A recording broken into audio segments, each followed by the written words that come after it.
ఇచ్చినటువంటి ప్రశ్న ఈ క్రింది సంఖ్యలలో ఏ సంఖ్యకు 3 కలిపిన అది 15, 21, 25లచే నిశ్శేషంగా భాగింపబడుతుంది. ఇచ్చినటువంటి సంఖ్యలు 555, 522, 553, 525.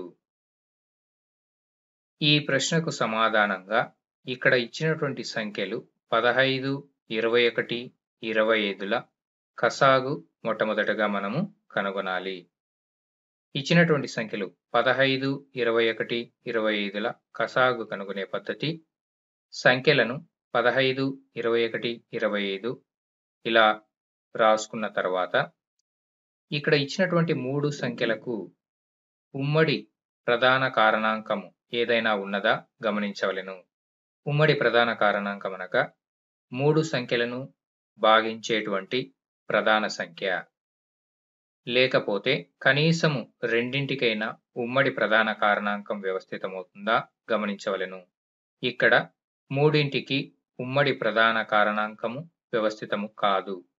కనీసము రెండింటికైనా ఉన్నదా అని గమనిస్తే మనకు 15, 21లకు 3 ఉమ్మడి ప్రధాన కారణాంకం వ్యవస్థితమవుతుంది. ఈ ఉమ్మడి ప్రధాన కారణాంకముచే ఈ 3 సంఖ్యలను భాగించగా 15ను భాగించగా 5, 21ను భాగించగా 7, 25 భాగింపబడదు కనుక అలాగే రాసుకోవలెను. తర్వాత వచ్చినటువంటి సంఖ్యలైన 5, 7, 25లకు మరల ఉమ్మడి ప్రధాన కారణాంకం ఏదైనా వ్యవస్థితమవుతుందా గమనించవలెను. లేకపోతే కనీసము రెండింటికైనా ఉమ్మడి ప్రధాన కారణాంకం ఉన్నదా గమనించవలెను. ఇక్కడ 25, 5లకు ఉమ్మడి ప్రధాన కారణాంకం 5 వ్యవస్థితమవుతుంది. ఈ 5చే ఈ సంఖ్యలను భాగించగా 5ను భాగించగా 1, 7ను భాగించగా భాగింపబడదు కనుక అలాగే తీసుకొనవలెను. 25ను భాగించగా 5 వస్తుంది.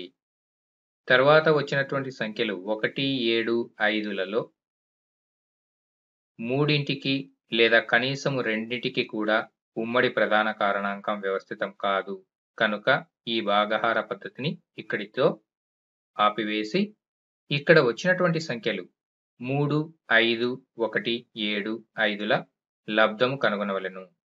3, 5, 1, 7, 5ల లబ్ధం 525 వస్తుంది.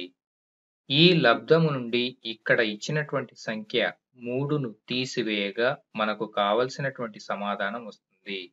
లబ్ధము 525 నుండి 3ను తీసివేయగా 522 వస్తుంది. ఇది మనకు సరైన సమాధానం. ఇక్కడ రెండవ ఆప్షన్ సరైన సమాధానం అవుతుంది. Thank you for watching this video. If you like this video, please share it to your friends and subscribe on www.youtube.com/c/MaggiMaths to get the latest news about mathematics videos.